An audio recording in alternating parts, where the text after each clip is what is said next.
When I was a kid, I'd get hurt a lot. I was really accidental prone. I was just a clumsy kid, really goofy. My feet were always too big for me, so I was tripping over things. It was bad. And it only got worse. To this day, I still am clumsy. But one of the dumbest things that I've ever done was this little story I'll tell you.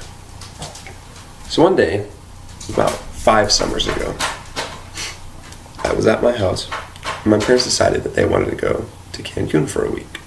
So they looked online, packed everything inside of a bag, and they said, we're leaving.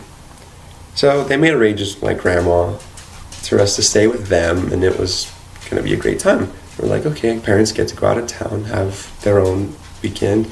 We get to have a party fest over at grandma's house, and it was going to be a good time. So we get to grandma's. We're hanging out. A couple days into it, grandma goes, do you guys want to go to Auntie Andrea's house? I'm like, yeah, let's go to Andrea's house.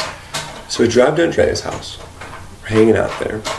And right when I go into one of her rooms, she has this little elliptical machine. It's not one of those full-blown ones where you're like going back and forth and you're going wild. It's just a small one. It looks like a little box that has 2 feet on it, and you just go back and forth on it. And it's just a small little way to get cardio. Well, I started playing on it. I was having a good time. I was like, this is fun. I'm like, yeah. And then I look down and I see that there's these yellow elastic bands that are connected to it. And I was like, what is this? So I pulled them up and I was like, Grandma, what are these?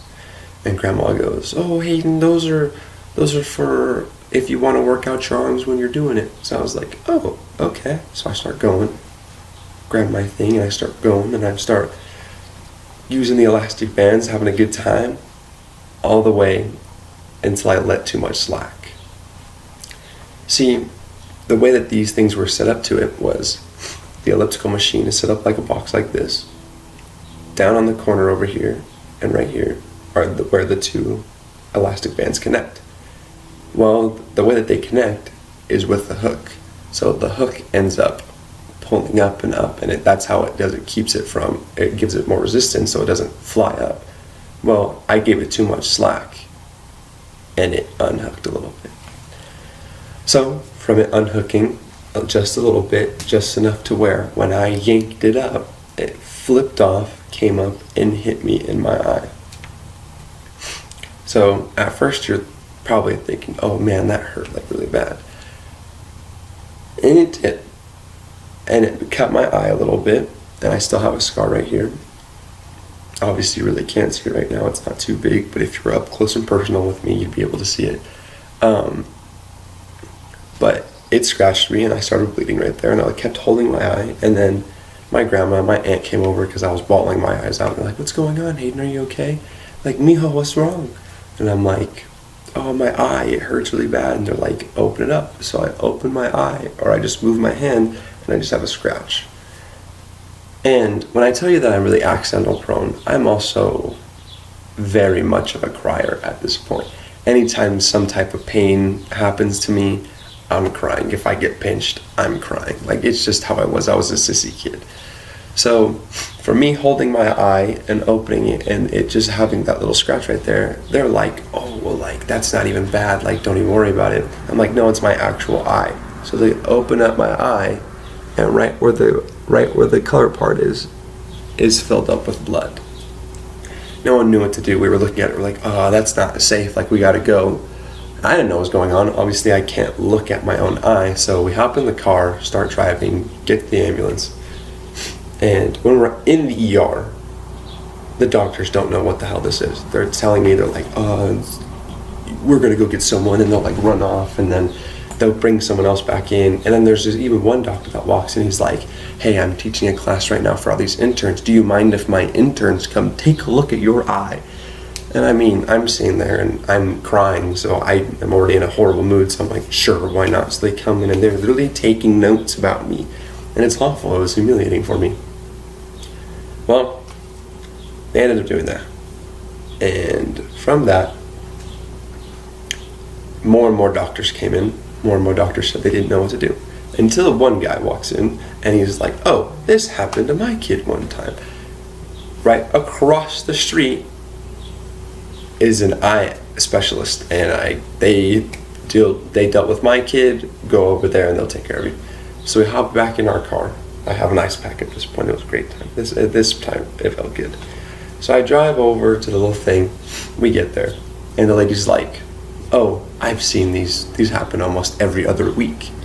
And I'm like, the guys at the ER said that they had never seen this before, to go into the lady who specializes in eyes, and she says she sees this every week. Am I the only person that has had this happen to them and has gone to the ER first? Because I thought that was kind of how it's supposed to happen. Well, lady looks at us and she goes, "You're gonna get 3 bottles of eye drops. This one is for every time when you wake up. This one is every time you go to bed. And this one is every 2 hours. You have to continuously do your eye drops, and it's gonna suck."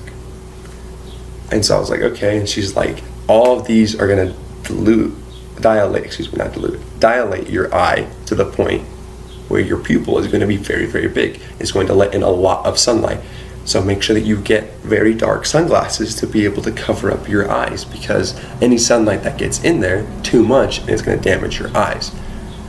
So I'm like, oh, okay, that's fine. I was like, that's cool. And she's like, oh, one more thing. For the next 2 months, you have to sleep sitting up. You can never lay down. I was like, excuse me? She's like, yeah, because if you lay all the way down, all the blood is going to go through your pupil and your cornea, and you can go blind. And me being only like a 10, 11-year-old kid, it's pretty scary. So I end up hearing that, freaking out. And she's like, no, this happens all the time. Don't worry. Just make sure that you don't sleep sitting down and you do all your drops, and you'll be okay.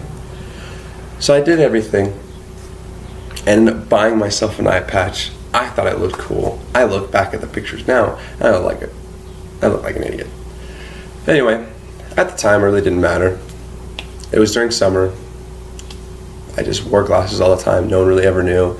Later that year, it actually took place in a wedding, and of course, in all the wedding pictures, I have one huge eye and one super small little, like, skinny eye.